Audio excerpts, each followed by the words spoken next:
शांताकारं भुजंगशयनं पद्मनाभं सुरेशं विश्वाधारं गगनसदृशं मेघवर्णं शुभांगं लक्ष्मीकान्तं कमलनयनं योगिभिध्यानगम्यं वन्दे विष्णुभवभयहरं सर्वलोकैकनाथं। मंगलम भगवान विष्णु मंगलम गरुड़ध्वज मंगलम पुंडरीकाक्ष मंगलाय तनोहरि। ओम नमो भगवते वासुदेवाय। आज का दिन आप सभी के लिए मंगलमय हो। आइए सुनते हैं आश्विन मास कथा का 23वां अध्याय। भगवान श्री कृष्ण आगे कहते हैं, प्रिय उद्धव, मेरी प्राप्ति के 3 मार्ग हैं, भक्ति योग, ज्ञान योग और कर्म योग। जो इन्हें छोड़कर चंचल इंद्रियों के द्वारा शुद्र भोग भोगते रहते हैं, वे बार बार जन्म मृत्यु रूप संसार के चक्कर में भटकते रहते हैं। अपने अपने अधिकार के अनुसार धर्म में दृढ़ निष्ठा रखना ही गुण कहा गया है और इसके विपरीत अनधिकार चेष्टा करना दोष है। तात्पर्य यह है कि गुण और दोष दोनों की व्यवस्था अधिकार के अनुसार की जाती है, किसी वस्तु के अनुसार नहीं।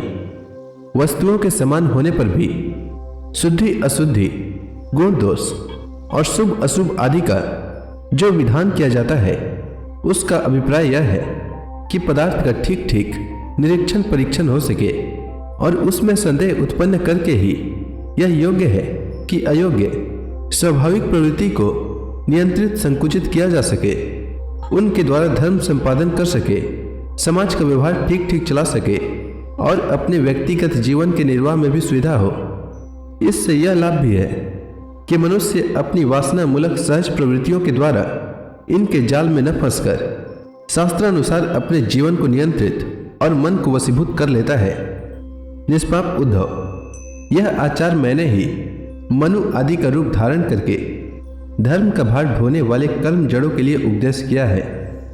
पृथ्वी जल तेज वायु आकाश ये पंचभूत ही ब्रह्मा से लेकर पर्वत वृक्ष पर्यंत सभी प्राणियों के शरीरों के मूल कारण हैं। इस तरह वे सब शरीर की दृष्टि से तो समान है ही, सबका आत्मा भी एक ही है। प्रिय उद्धव, यद्यपि सबके शरीरों के पंचभूत समान हैं, फिर भी वेदों ने इनके वर्णाश्रम आदि अलग अलग नाम और रूप इसलिए बना दिए हैं कि ये अपनी वासना मूलक प्रवृत्तियों को संकुचित करके नियंत्रित करके धर्म, अर्थ, काम, मोक्ष इन चारों पुरुषार्थों को सिद्ध कर सके। साधु श्रेष्ठ, देश काल फल निमित्त अधिकारी और धान्य आदि वस्तुओं के गुण दोषों का विधान भी मेरे द्वारा इसलिए किया गया है कि कर्मों में लोगों की उच्छृंखल प्रवृत्ति न हो, मर्यादा का भंग न होने पावे। देशों में वह देश अपवित्र है जिसमें कृष्ण सार मृग न हो और जिसके निवासी ब्राह्मण भक्त न हो। कृष्ण सार मृग के होने पर भी केवल उन प्रदेशों को छोड़कर जहां संत पुरुष रहते हैं, किकट देश अपवित्र ही है। संस्कार रहित और उसर आदि स्थान भी अपवित्र ही होते हैं। समय वही पवित्र है जिसमें कर्म करने योग्य सामग्री मिल सके तथा कर्म भी हो सके। जिसमें कर्म करने की सामग्री न मिले, आगंतुक दोषों से अथवा स्वाभाविक दोष के कारण जिसमें कर्म ही न हो सके, वह समय अशुद्ध है। पदार्थों की शुद्धि और अशुद्धि द्रव्य, वचन, संस्कार, काल, महत्व अथवा अल्पत्व से भी होती है।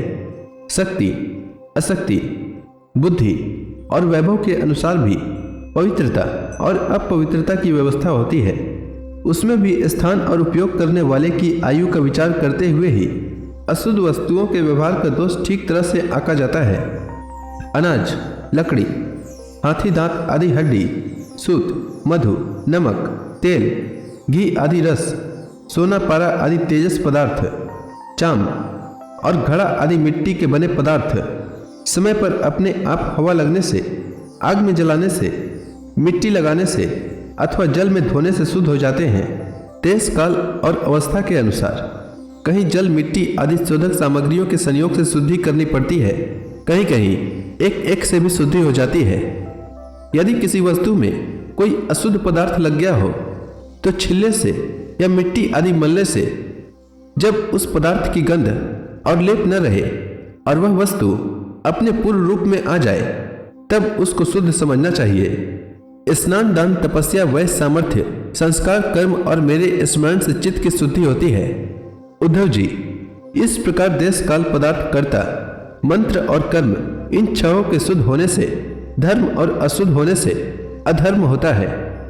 कहीं कहीं शास्त्र विधि से गुण दोष हो जाते हैं और दोष गुण। एक ही वस्तु के विषय में किसी के लिए गुण और किसी के लिए दोष का विधान गुण और दोषों की वास्तविकता का खंडन कर देता है और इससे यह निश्चय होता है कि गुण दोष का यह भेद कल्पित है। जो लोग पतित हैं वे पतितों का सा आचरण करते हैं तो उन्हें पाप नहीं लगता, जबकि श्रेष्ठ पुरुषों के लिए वह सर्वथा त्याज्य होता है। जैसे गृहस्थों के लिए स्वाभाविक होने के कारण अपनी पत्नी का संग पाप नहीं है, परंतु सन्यासी के लिए घोर पाप है। उद्धव जी, बात तो यह है कि जो नीच सोया हुआ है वह गिरेगा कहाँ। वैसे ही जो पहले से ही पतित हैं उनका अब और पतन क्या होगा। जिन जिन दोषों और गुणों से मनुष्य का चित्त उपरत हो जाता है उन्हीं वस्तुओं के बंधन से वह मुक्त हो जाता है। मनुष्यों के लिए यह निवृत्ति रूप धर्म ही परम कल्याण का साधन है, क्योंकि यही शोक मोह और भय को मिटाने वाला है। तो इसी के साथ आज का यह अध्याय समाप्त हुआ। इसके आगे की कथा मैं कल के अध्याय में सुनाऊंगा। तब तक के लिए भगवान हरि का नाम लेते रहें। तो प्रेम से बोलिए भगवान विष्णु की जय, श्री कृष्ण भगवान की जय, समस्त देवी देवताओं की जय।